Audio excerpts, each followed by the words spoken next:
lovely sunny day in summer, late July 2011. Here we are then out on plein air, which I love to do. Much nicer to go out and actually paint on site and in situ than working in the studio. All I need for this painting is my travelling easel, small palettes of my oil paints and a couple of pieces of MDF. We're going to paint directly onto the MDF without any primer whatsoever. I start by making a thin wash of ultramarine using a round brush to just draw in my basic composition. Then I usually start at the horizon, as that's where most of the mid-tones are, and I make a mix of cerulean blue and a little bit of rose for the area just above the horizon where it's warm and building up to the clouds. Then I can either add some cerulean and lemon yellow, but in this case I've added a little bit of emerald green to then bring this warm green into a slightly cooler, more greener colour. On a bright sunny day like this, it usually means we have very bright lights and very dark shadows.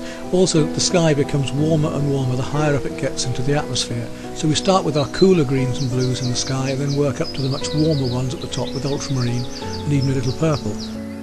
The MDF absorbs the first coats of oil paint very quickly, so it's a lovely technique to be able to paint the fat over the lean, painting thinly with a bit of terps at first, almost in washes, and then very rapidly building up over that, small feathering brush strokes. My next layer of blue in the sky is almost pure cerulean blue. And then above that I gradually add some cobalt and eventually up to ultramarine and even a little bit of purple or rose into that to make the height of the sky and the depth of the warmth.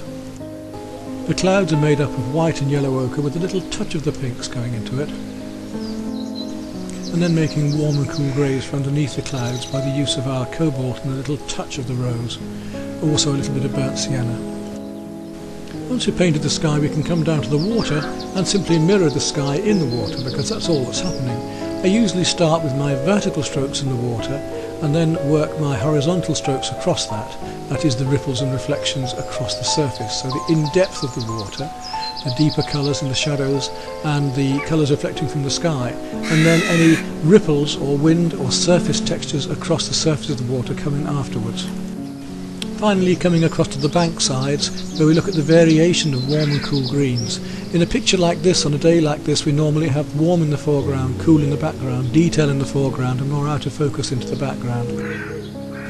Very few brushes are needed. I can get away normally with just using my filberts, and by turning the filbert onto its edge and making it into a blade I can paint some thinner lines and scumble and make textures, and then finish off with my round brushes or riggers at the end. I'm painting in my usual method and impressionist style of the jigsaw method, where we put the right colours relevant to each other in the right shapes and places. Gradually then, as each shape is made, the jigsaw comes together and the picture appears. If you start loosely in this method, you can finish as tight as you want. You can go as fine with your detail and photographic as you wish at the very end. If we start loose, we can finish tight. Can't do the opposite, can't start tight and finish loose. So the idea is to not only enjoy the moment, but capture that moment, capture that time and hour of day, capture the feeling in an effect of light. This film isn't speeded up at all. This is the actual speed that I work at and enjoy doing.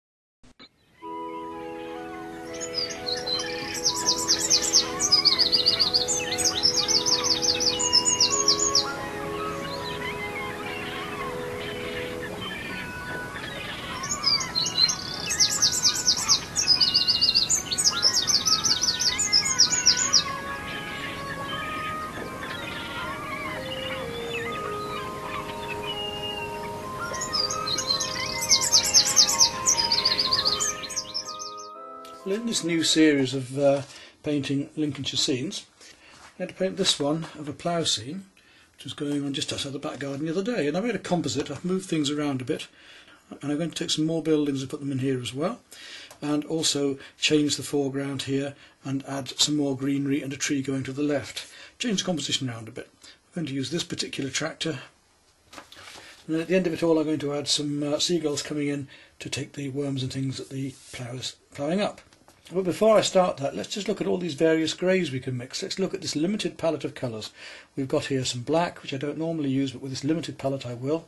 Black, Prussian blue, ultramarine blue, a little purple, some chrome yellow, cerulean blue, white, burnt sienna, cadmium red and some magenta.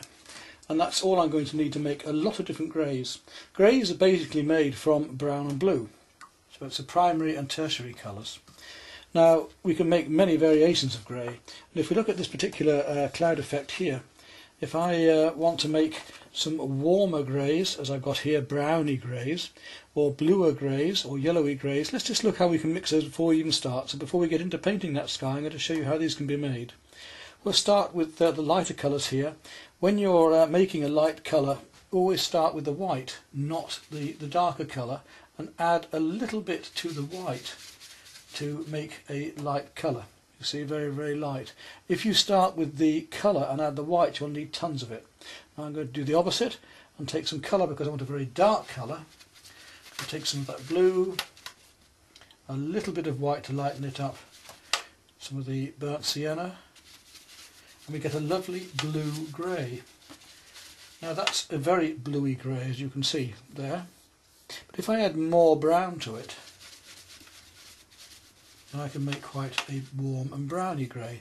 So it's a bit like making blacks. When I make black normally in paint, I use Prussian blue or a deep blue and a warm colour, and I can make my my black by using very darks, and I can make it warmer or cooler that way rather than using black itself. Now I can go warmer still. I can add more and more of that brown, even a touch of red. Look at the lovely brown red sky we can get there. So we've got from cools through to warm greys. We could go even cooler grey. Let's take some of the cerulean and add that to it and see how dark we can go with that. It gives a purpley blue grey. Add some white to that, and we soon end up with quite a light blue purple grey. Now that's a fairly warm colour. Add a bit of yellow to that as well, and we start to get a more orangey browny grey, which is a lot more like this colour here. So there we have a whole variation of greys just with those few colours.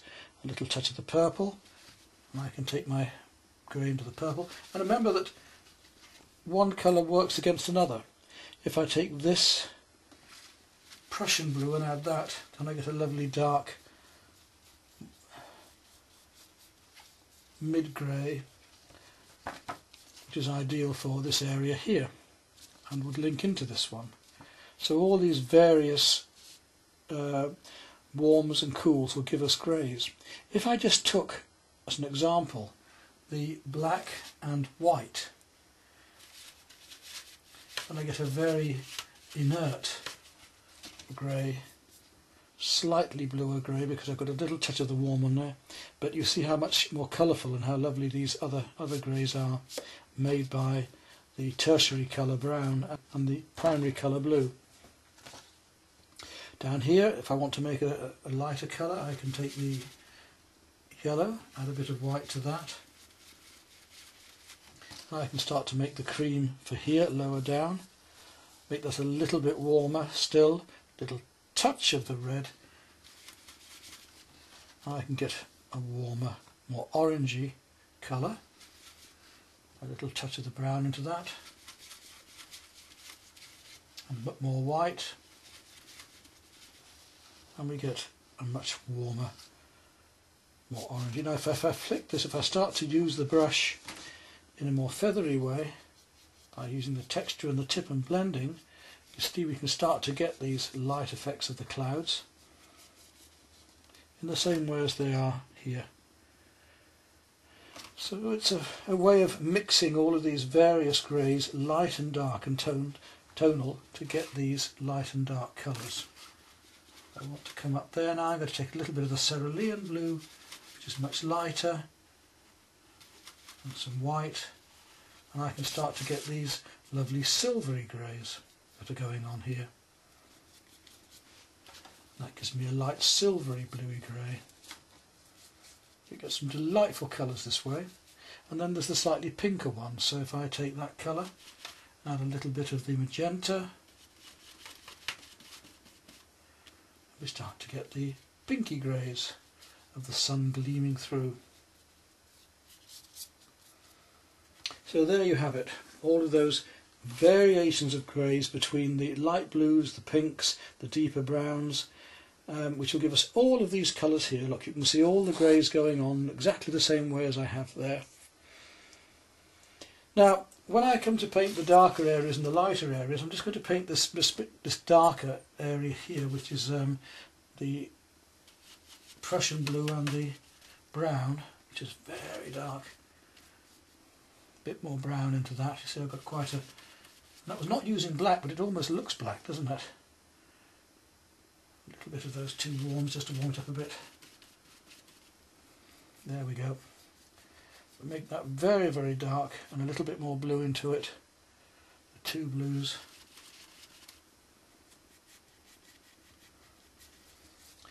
And I want to have some light coming out from underneath it. Then if I now make my lighter colour to go around, one of the beauties of acrylics is the speed it will dry. I'm going to put this on before it's had time to dry. If I make my very light colour here with a bit of cream, so yellow and white, and the tiniest touch of warm colour, and I can put that light around that cloud, and you see here, we get that effect, look. Just feather it in and up. So I put this light all the way around, you see how this lovely sky suddenly starts to appear now. Now, if I make just make it a little bit creamer, I can drag those bits of light coming down and out, just as if they're coming, rays of light coming down through onto the landscape. I'll make that a little bit lighter still, just to where the light's coming in. You can see the effect we'll get. And a touch of blue as well, maybe. Very, very light. Just a bit on there. A little bit cooler coming around. And if this was a dark landscape, let's just make it a dark landscape. I'm going to mix a little bit of the yellow with the Prussian blue to give a very dark landscape there. And then make myself an even darker colour still with some of the cobalt and the ultramarine and brown. We'll just put a few trees into the background on the horizon. Now, where the light shines, I could pick up a little bit of very light green, so my cerulean and yellow.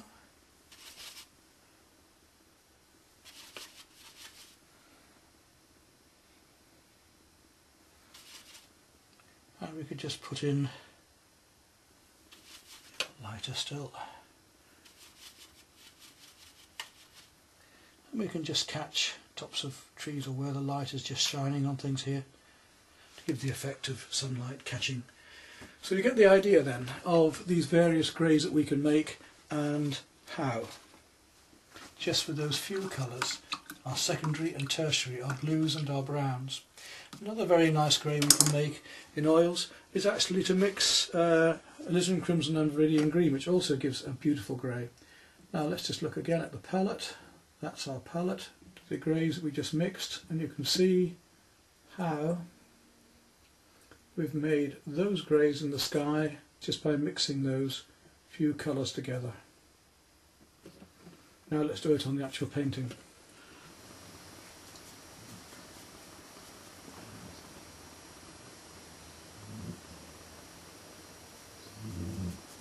And we can get the feeling of the light coming through into the distance here as well. These little bits. Right, it's a little bit golder in places, so I'm going to take a little bit of the burnt sienna and the yellow, just make it a fraction warmer in some places here, with the light shining through. Just blend them in. So that's our sky. I want it fairly dark because I want to be able to show the seagulls against it later. Now let's come down to the landscape. We want to have light shining across bits and pieces. I'm going to put a fairly dark colour on first. I'm going to make up something like a yellow ochre by using the burnt sienna, some of the yellow, chrome yellow, a wee touch of the cerulean just to bring it back a bit. We'll make ourselves a blue-grey there.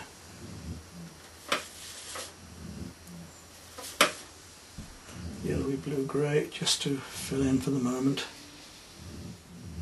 just to give this board a coat of paint basically that I can work up onto without any drawing marks or anything else to annoy me behind it.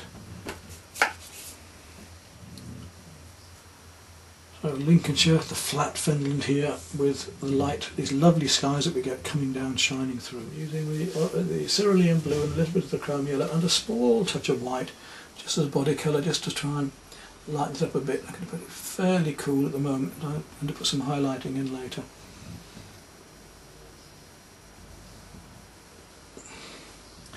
And that green will also be coming into the grape stubble a little bit here, and you notice I'm going to just feather that in to give the indication, the feeling of another colour happening.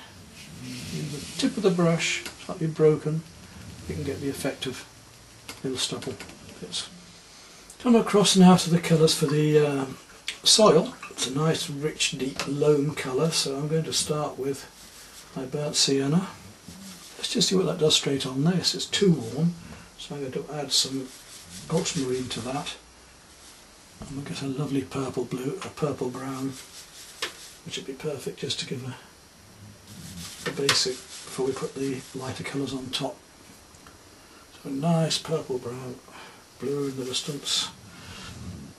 Over here, let's get our colours plonked in straight away. Really rough edge there as the grasses come up around it. And we need to look at the angles of this perspective.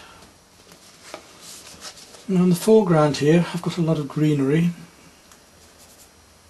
bits of brown, little bits of brown coming into it, so we'll still do just that, with a bit of the brown happening. The basic colours in just so I can get rid of the hardboard and know where I am. A little bit of red now into my yellow to make us slightly more orange, slightly warmer just there. And we need some of the greens, so now we'll make a green with the cerulean blue and the yellow. It's quite a nice light green. Let's cover this board up. Feel it coming into those bits of green rushes there.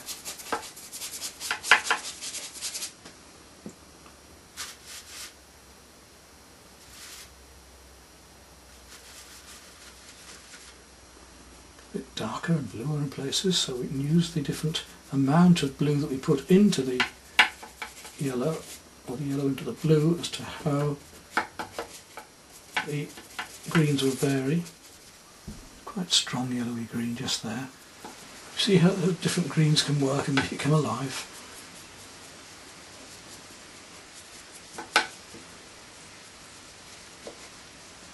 Make us feel as if we're going into the picture.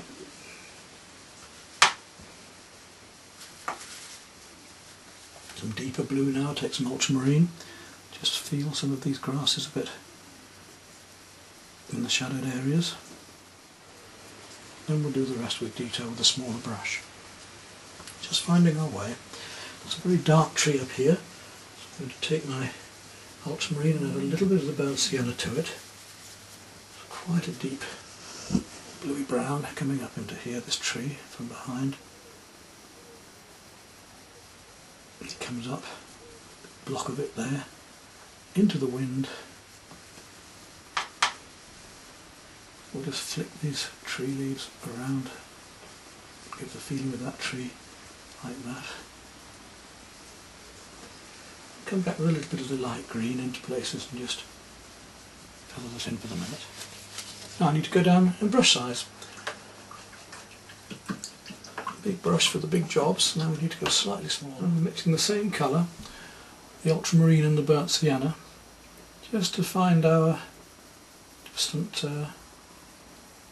little trees and horizon over here. And already you can see the landscape starting to take shape.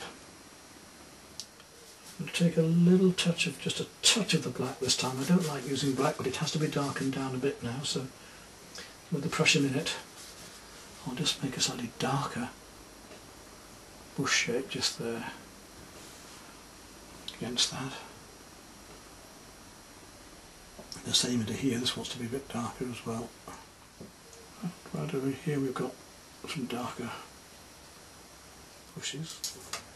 This time down to 1/4 inch.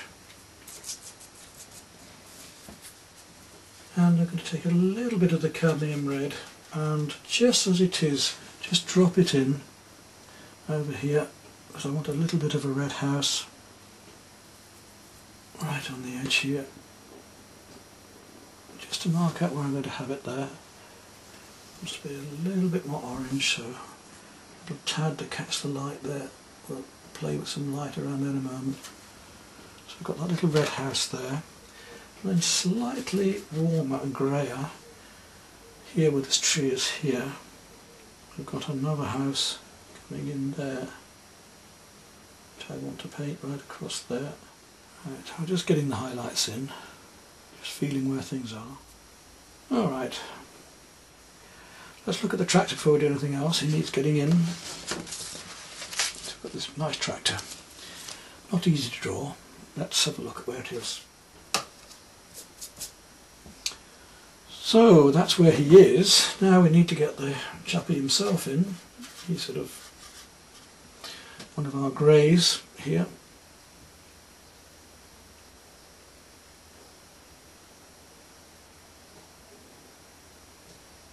Just a silhouette of his shoulders as he sits there at the cab, leaning slightly.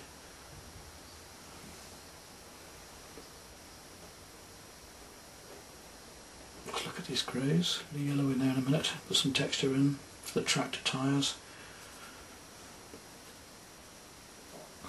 Now I want a dark. So back to my Prussian. A little touch of black.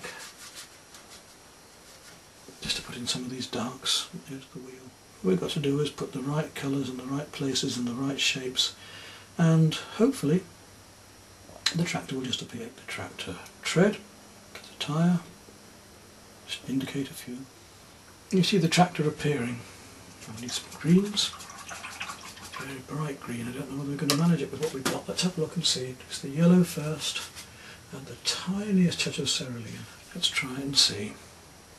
So it comes on the top of the tractor mudguards there.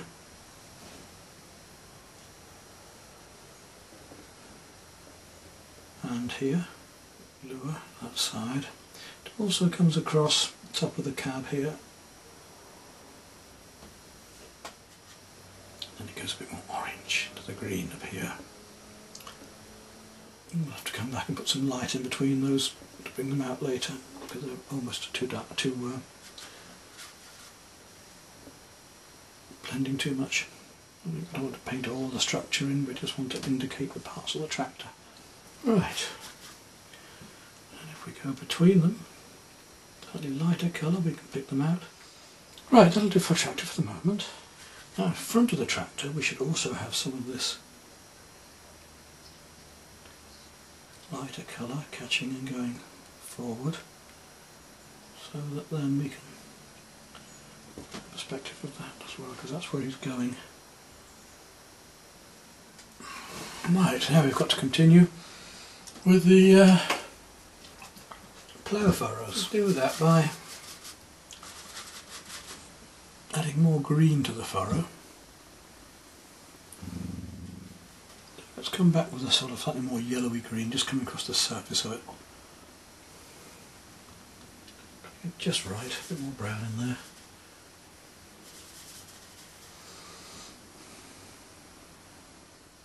We don't just work along things, we work across them as well, feeling the texture of the plough to lead the eye in.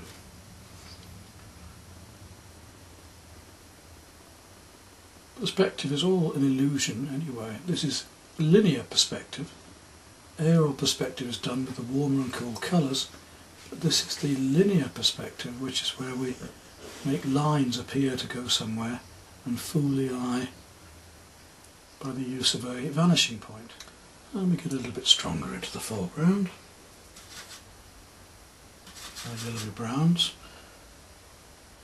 And this is about aerial perspective now, because I'm using warmer colours here in the foreground to make us feel that it's going cooler into the distance.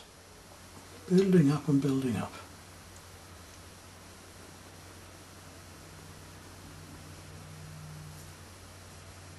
Hear the tractors in the background now, they're all working very, very hard to get their autumn crops in and plough up and ready for a hard winter here. So, working loosely, but now I'm just beginning to tighten up a little bit more and start to make more of these textures. Little bits of stubble and grasses, you see. You need to do the same with soil. Make it a bit more orange where the light is just catching it.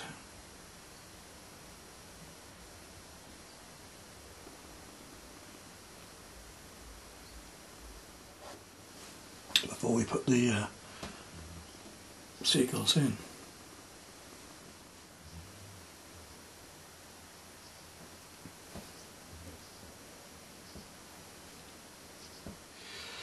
So we want to catch a little bit more sunlight on the tops of some of these trees maybe too. And we just make it up as we go along really, don't we? Just looking where the light should or could fall on areas.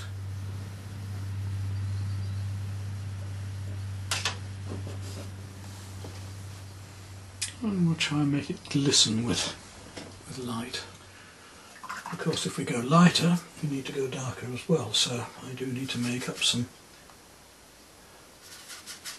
darker shades in between here to make it feel cooler in between the sunlight. So we'll take now some of my purple and the blue and just work a few of these darks, these warmer colours up here.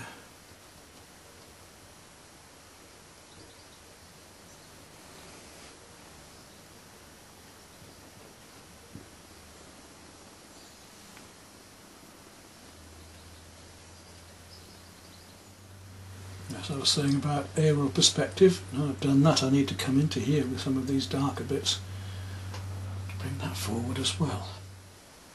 All of these little dots and dashes and marks will indicate areas of stubble or a little hole in the grass the mouse has been.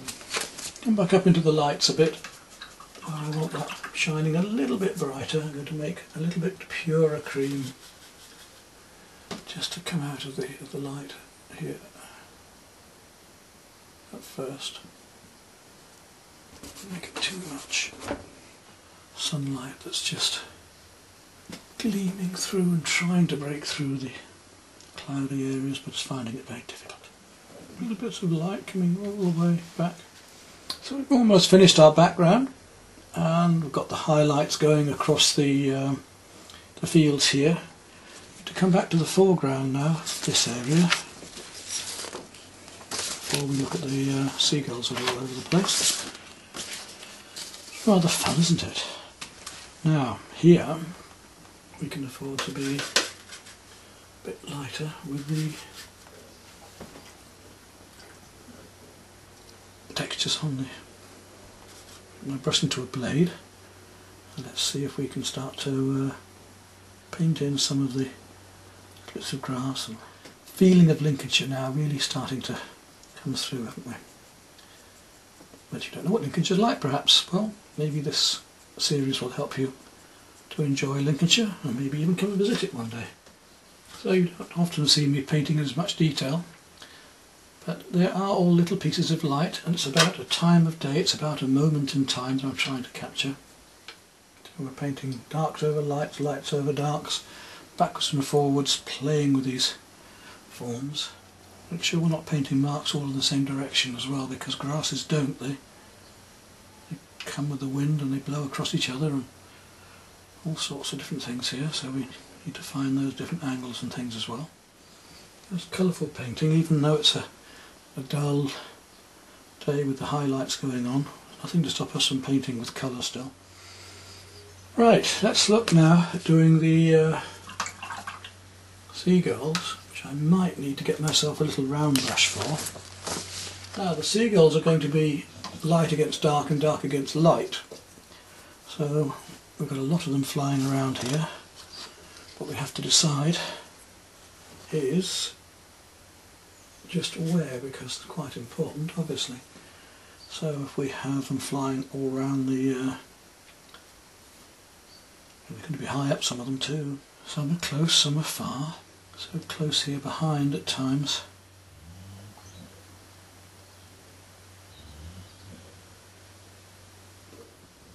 It's amazing actually how many of them do have, and I've got a photograph here that I'm working from, do have their wings in the same position. It's surprising. We do get some that are, I think they'd all be different, but in fact looking at it here they're not all different. I don't think we can have too many of these, you know. I don't think we can have too many. I think we'll just put as many as we want in. And we've almost done that painting with those. Now we need to do some darks, because those seagulls are not just white spots, they have darks as well. As I was saying, the dark against the light against the dark. And, in places there are dark seagulls too.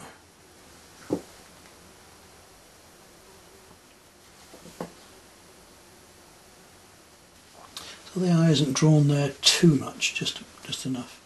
And that should do it, I think. I'll leave it at that.